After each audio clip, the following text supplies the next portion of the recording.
নমস্কার, আমার politics topic চ্যানেলে আপনাদের সবাইকে স্বাগত জানাই। আজকের যে অনুষ্ঠানটি নিয়ে এসেছি বাংলার মানুষের কাছে, অনুষ্ঠানটির নাম হলো মমতা ব্যানার্জি এই পালা পরিবর্তনের পরে তৃণমূল কি শেষ? মমতা ব্যানার্জির কি রাজনৈতিক ক্যারিয়ার শেষ? মমতা ব্যানার্জি কি বাংলার বুকে অস্তিত্বহীন? এই নিয়েই আপনাদের সামনে কিছু আলোচনা করতে এসেছি। যাই হোক, তার আগে বলে রাখি, যদি আমার অনুষ্ঠান ভালো লাগে অবশ্যই আমার চ্যানেলটিকে সাবস্ক্রাইব করে পাশে থাকবেন। আমরা ছোটোখাটো ইউটিউবার, কিন্তু যেটুকু বলি সত্য বলি, এবং আমাদের মাথার উপরে কোনো রাজনৈতিক দলের হাত নেই। এবং আমরা আমি ব্যক্তিগতভাবে আমি নিজের কথা বলছি, আমি কোনো দলদাস নয় এবং কোনো চটিচাটাও নয়, কোনো রামপন্থীও নয়, বামপন্থীও নয়, ডানপন্থীও নয়। বাংলার একজন সাধারণ পরিবারের সাধারণ ঘরের ছেলে, এবং বয়সটা যথেষ্টই হয়েছে, 50 আপ। অতএব অনেক রাজনীতি দেখেছি। 55 বছর বয়সে মিথ্যা কথা বলে পয়সা রোজগার করা তার জন্য আসিনি, এসছি শুধু কিছু বাংলার কথা তুলে ধরতে এবং আপনাদের সাথে যুক্ত থাকতে, এবং বাংলা তথা ভারতবর্ষের রাজনীতির কিছু কথা বলতে। তাই আমার চ্যানেলটির নাম পলিটিক্স টপিক। যাই হবে পলিটিক্স নিয়েই কথা হবে, এবং আপনাদের সামনে তুলে ধরবো। ভুল ত্রুটি আপনারাই ধরবেন, এবং যদি কিছু ভুল বলে থাকি সেটাও আপনারা সংশোধন করে দেবেন, কমেন্টের মাধ্যমে জানাবেন। মাথা নত করে ক্ষমা চেয়ে নেব। তাই কথা না বাড়িয়ে মূল অনুষ্ঠানে চলে আসি। কিন্তু আপনাদের কাছে প্রতিদিনের মতো আজও বিনীত অনুরোধ করি, যারাই নতুন দেখবেন আমার চ্যানেলটিকে সাবস্ক্রাইব করে পাশে থাকবেন, এবং সর্বদা সত্য বলবো, এবং যেটা আমরা মানুষের সাথে চলে ফিরে মানুষের মনের কথা যেটা বাস্তব সেটাই আপনাদের সামনে তুলে ধরবো। কোনো রং মাখানো কথা নয়, কোনো দলের হয়ে পক্ষপাতিত্ব আমরা করবো না। বিশেষ করে আমাদের মতন যারা ছোট ইউটিউবার অনেকেই আছে, পক্ষপাতিত্ব করার কোনো জায়গাই নেই আমাদের। কেন নেই? আমরা কোনো দল থেকে কোনো রকম সহযোগিতাও পাই না, আমাদের মাথার উপরে কোনো রাজনৈতিক দলের হাতও নেই। তাই আপনারা আমাদের পাশে থাকবেন, আপনারাই আমাদের ভরসা। তাই আপনাদেরকে নিয়েই চলবো।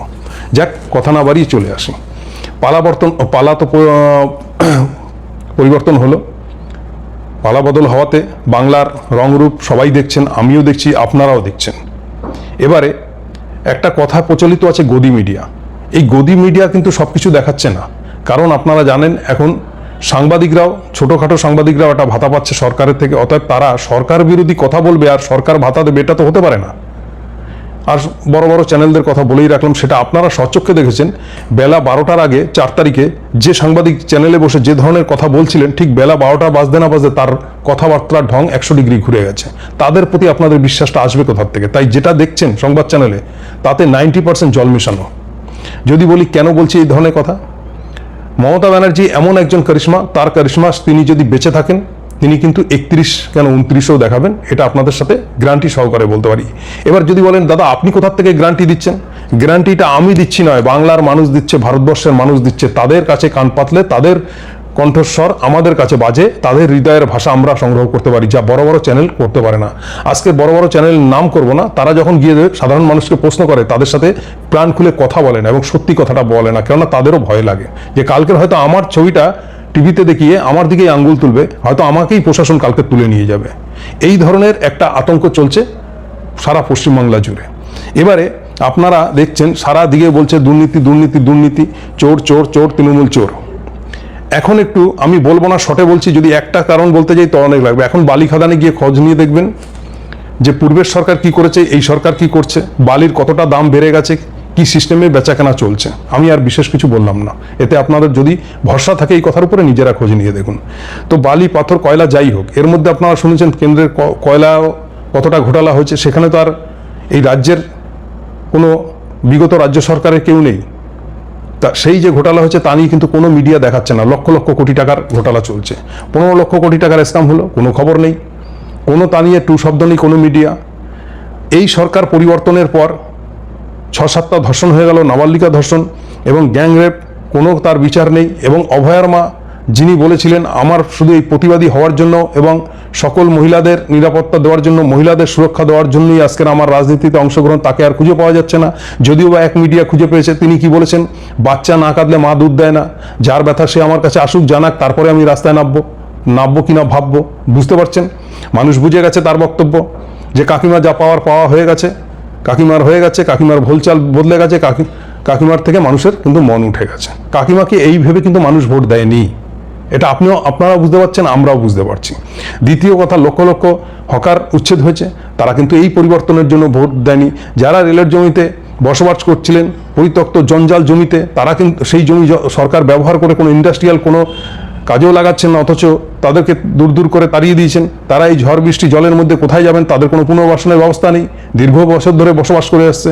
সেই মানুষগুলো বাংলার মানুষ, সেই মানুষগুলো অসহায় মানুষ, তারাই এই সরকারকে নিয়ে এসেছিল, তাদের কথাও ভাবেনি, তারা কিন্তু এই পরিবর্তন চায়নি।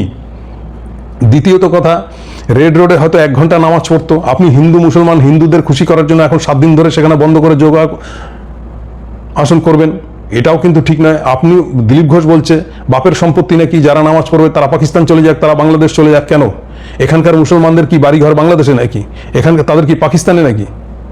আপনাদের দলের আদবানির বাড়ি কোথায় ছিল একটু বলবেন তাহলে? যদি এইভাবে বলতে শুরু করেন তাহলে কিন্তু অনেক উদাহরণ আসে। বিজেপি দলের তাবর তাবর নেতার বাড়ি আগে পাকিস্তানে ছিল, কিন্তু দেশভাগের পর থেকে তারা যখন এখানে বসবাস করে তারা এখানকার। সেরকম অন্য মুসলমানরাও যারা এখানে আছেন তারা এখানকারই, তাদের 7 পুরুষ এখানে বসবাস করছে। আপনি বাংলাদেশি, আপনি পাকিস্তানি বলবেন, যাকে তাকে এই অধিকার আপনাকে কে দিয়েছে? তার ইতিমধ্যে দিলীপ ঘোষ জবাব পেয়ে গেছে।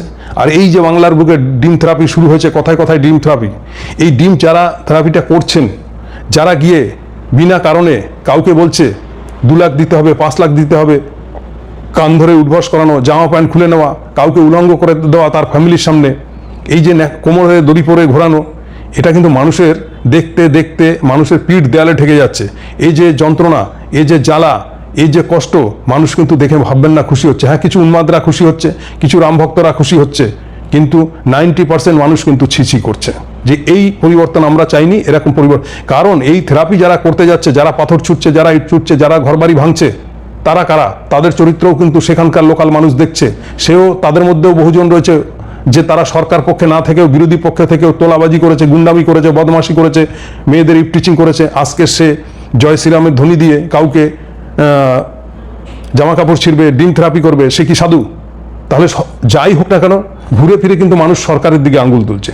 যিনি আজকের মুখ্যমন্ত্রী, তিনি একরকম বলছেন, তিনি বলছেন প্রশাসন কড়া হাতে ব্যবস্থা করবে, প্রশাসন কাউকে দলদাসগিরি করবে না। কিন্তু আমরা দেখতে পাচ্ছি যে মুর্শিদাবাদের এসপির ঘরে ঢুকে গিয়ে, ইন্সপেক্টরের ঘরে গিয়ে, থানার মধ্যে অফিসে গিয়ে বেঞ্চে বসে আছে অফিসার, আর সেই অফিসারের চেয়ারে বসে আছে নেতা। এগুলো মানুষ দেখছে।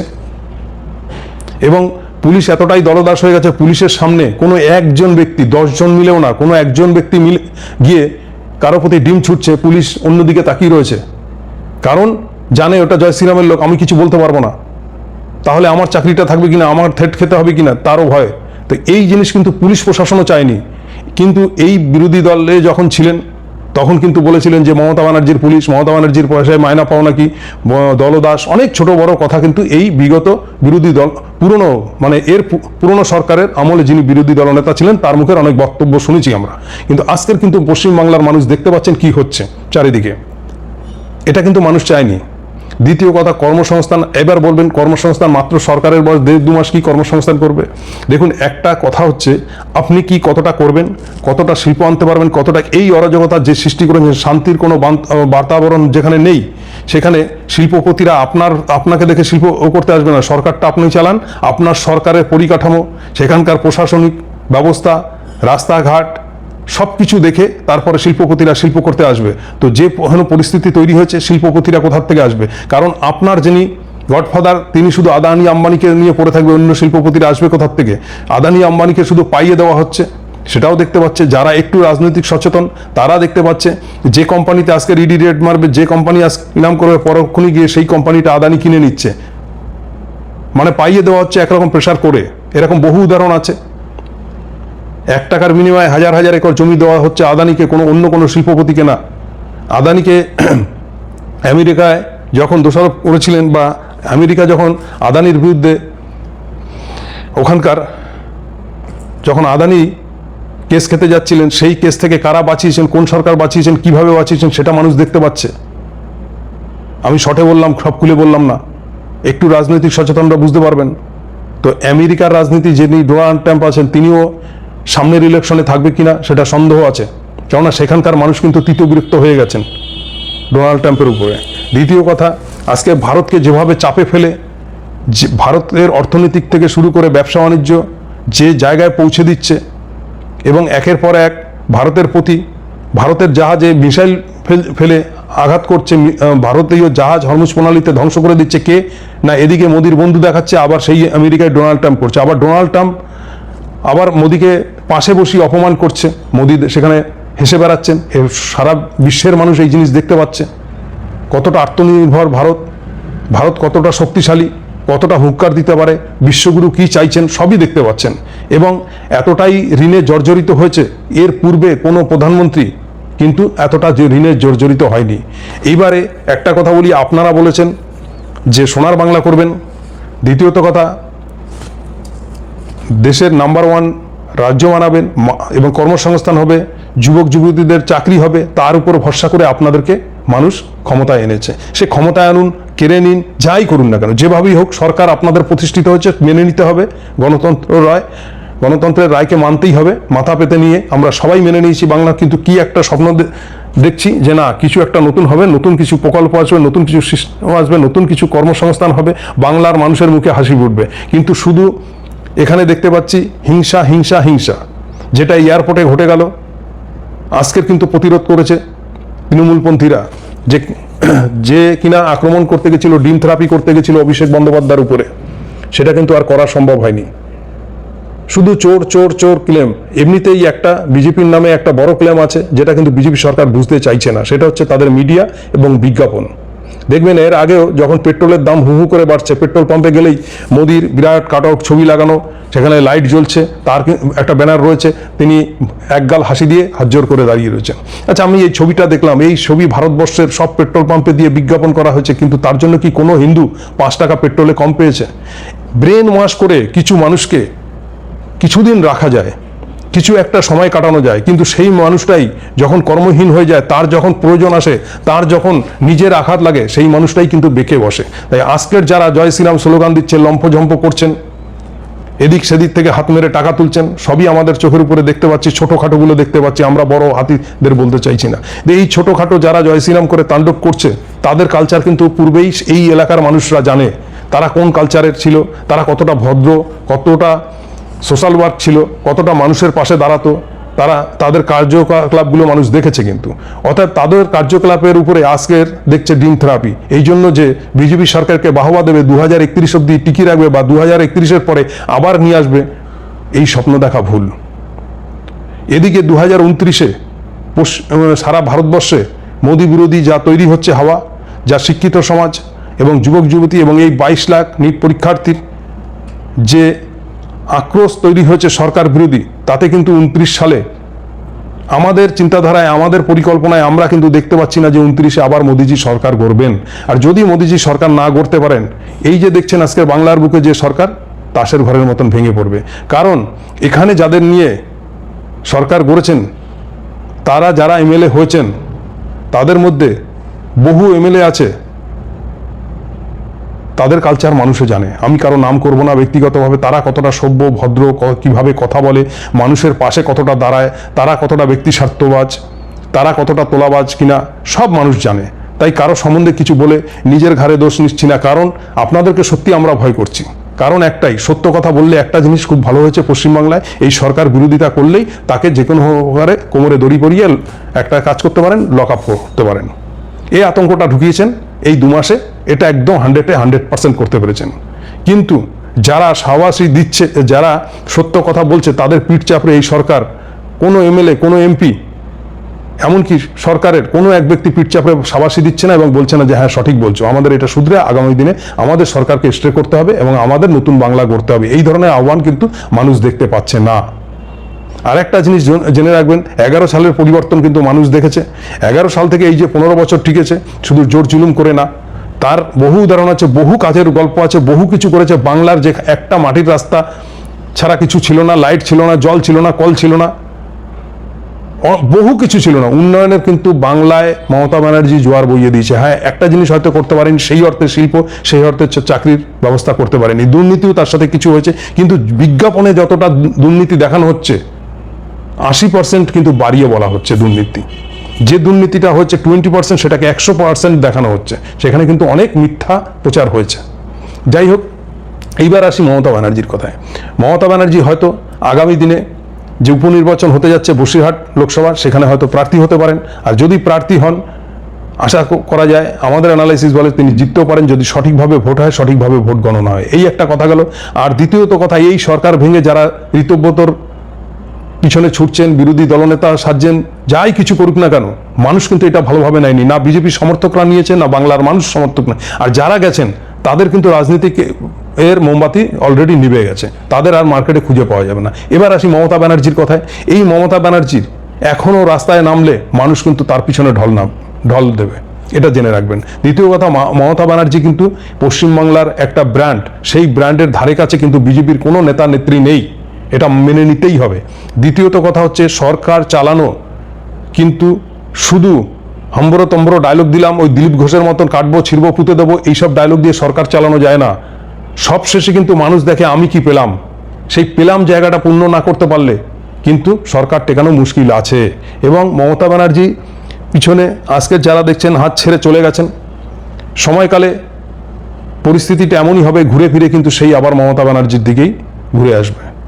যেসব মানুষ আজকে চুপ করে বসে আছেন, আর একটা জিনিস দেখুন, মমতা ব্যানার্জি কেন কামব্যাক করবে তারও একটা উদাহরণ দিচ্ছি। আজকের যারা কাউন্সিলর, চেয়ারম্যান বা বড় চেয়ারম্যান আছেন, দেখছেন তারা নিজেদের স্বেচ্ছায় পদত্যাগ করছেন। এটা কিন্তু বিজেপির জন্য যারা ভাবছেন, বাহবা দিচ্ছেন, যারা গর্বে বুক ফোলাচ্ছেন, এটা কিন্তু ভালো নয়। মানুষের কাছে বার্তা পৌঁছচ্ছে একটাই জিনিস, যে এরা বিরোধী রাখতে চাইছে না, বিরোধীকে সম্মান দেবে না, বিরোধীদের জেল হাজতে পূর্বে দুর্নীতির কাদা ছিটিয়ে, এবং তাদের উপর কোনো রকম কাজ করতে দেবে, বিরোধী রাখতে চাইছে না, এবং আপনারা সব গিলে খেতে চাই। এই গিলে খাওয়া ব্যাপারটা কিন্তু মানুষ গণতন্ত্রের রায় বলে না, এটা কিন্তু মানুষের একটা ক্ষোভের জায়গায় পৌঁছে যাচ্ছে। আর এই যে এইভাবে স্বেচ্ছায় সরে দাঁড়াচ্ছে, যান আপনারা জিতুন, আপনারা দখল করে নিন আপনাদের পৌরসভা, আপনাদের মিউনিসিপ্যালিটি, আপনাদের লোকসভা, এই যে এইভাবে অনায়াসে ছেড়ে দিচ্ছে, এর প্রভাব কিন্তু সামনের দিনে বিজেপির উপরে পড়বে 200%। হয়তো আজকের আমার কথাটা শুনে অনেকে গালাগাল করবেন, অনেকে অনেক রকম কথা বলবেন, কিন্তু কালক্রমে দেখবেন এটাই কিন্তু বিজেপির জন্য অভিশাপ হয়ে দাঁড়াবে। কারণ রাজনীতি এইভাবে চলে না, এটা রাজনীতি। আর রাজনীতিতে কেউ কারো আপন হয় না, যে যেখানে মানুষ সুবিধা পায় তার পিছনে ছোটে। এখন আবেগে জয় শ্রীরাম বলবে, অনেকেই অনেক কিছু করবে, নতুন সরকার বলে অনেকেই সেদে রং মাখিয়ে সাজবে, কিন্তু ভিতর থেকে, অন্তর থেকে কতজন আপনাদের সমর্থক হচ্ছে, এটা বড় কথা। শুধু হিন্দু হিন্দু করলাম, হিন্দু এটা খুব ভালো লাগে। আমি নিজে একজন হিন্দু সনাতনী ঘরের ছেলে, আমারও ভালো লাগে হিন্দুর জয় হোক, হিন্দুত্বর থাকুক, এগুলো সব ভালো লাগে। এবং আমি আমার সামনে আমার ধর্মীয় কথা, আমার ধর্ম নিয়ে কথা, আমার ধর্মকে কেউ ছোট করুক, এগুলো একদমই ভালো লাগে না। কিন্তু সর্বশেষে পেটের খিদে, আমার ভূত ভবিষ্যৎ, আমার ছেলে মেয়ে, আমার পরিবার, আমার বাড়ির সামনের উন্নয়ন, এটা কিন্তু আমার একটা দিক, আর ওটা একদিক। যখন এখানে ঘাটতি পড়ে যাবে, আমি কিন্তু ওইগুলো সব ভুলে যাব। তখন আমি দেখবো আমার ছেলে মেয়ে চাকরি পাচ্ছে কিনা, আমি ভালোভাবে মুখ ফুলিয়ে ব্যবসা করতে পারছি কিনা, আমার কাছে কেউ তোলা চাইছে কিনা, আমাকে কেউ ঠেট দিচ্ছে কিনা, আমাকে সম্মান করছে কিনা, আমাকে অকারণে অপমান করছে কিনা, এগুলো কিন্তু দেখবে। ঠিক সেরকম প্রতিটা মানুষের ক্ষেত্রেই, যে ধর্মেরই হোক আর যে দলেরই হোক না কেন। তাই মমতা ব্যানার্জি এখানে মেনে নিতে হবে। এবং মমতা ব্যানার্জির কিন্তু এখনো কোনো অংশে একটুকু কোনো জায়গা থেকে কালিমা লিপ্ত করতে পারেনি। সেটা আমার কথা না, সেটা দিলীপ ঘোষের কথা, রাজ্য সভাপতির কথা, বিজেপির তাবর নেতাদের কথা। যে আজকের মমতা ব্যানার্জির কাছে ওই সিবিআই বলুন, ইডি বলুন, যাই পাঠান না কেন, ব্যাংক ব্যালেন্স দেখবেন জিরো, সম্পত্তি জিরো, কোনো কিছু তার কাছে দুর্নীতির কিন্তু ছায়া অবধি তার উপরে পড়তে পারেনি। এবার আপনি বলবেন যে তার দলের লোক যদি এই কথা বলেন, তাহলে তো বিজেপিতে বহু কেলেঙ্কারি আছে যা পাহাড় সমান। তাহলে সেটা কি হবে? আজকের মানুষ তুলনা করছেন না, আজকের মিডিয়ায় দেখাচ্ছেন না, কালকর্মে কিন্তু এগুলো সব সামনে আসবে। আর সামনে যখন আসবে, সেই দিনটা কিন্তু ভয়ঙ্কর হতে যাচ্ছে। আজকের এটাকে কেউ মাসুল দিচ্ছেন না, হয়তো আমাকেই বলে ফেলবেন চটি চাটা। রাজনীতি কোনোদিন একভাবে, দেখুন নদীতে যেরকম জোয়ার বয়, ভাটাও হয়, এটা আপনাকে মানতে হবে। ঠিক রাজনীতিতেও তাই, জোয়ার ভাটা সবটাই আসে। তো সামনে আমরা অপেক্ষা করব, সামনের দিনগুলো কি হতে যাচ্ছে, আবার আপনাদের সামনে আসবো। এবং আজকের অনুষ্ঠানটি কেমন লাগলো অবশ্যই কমেন্টের মাধ্যমে জানাবেন। ধন্যবাদ।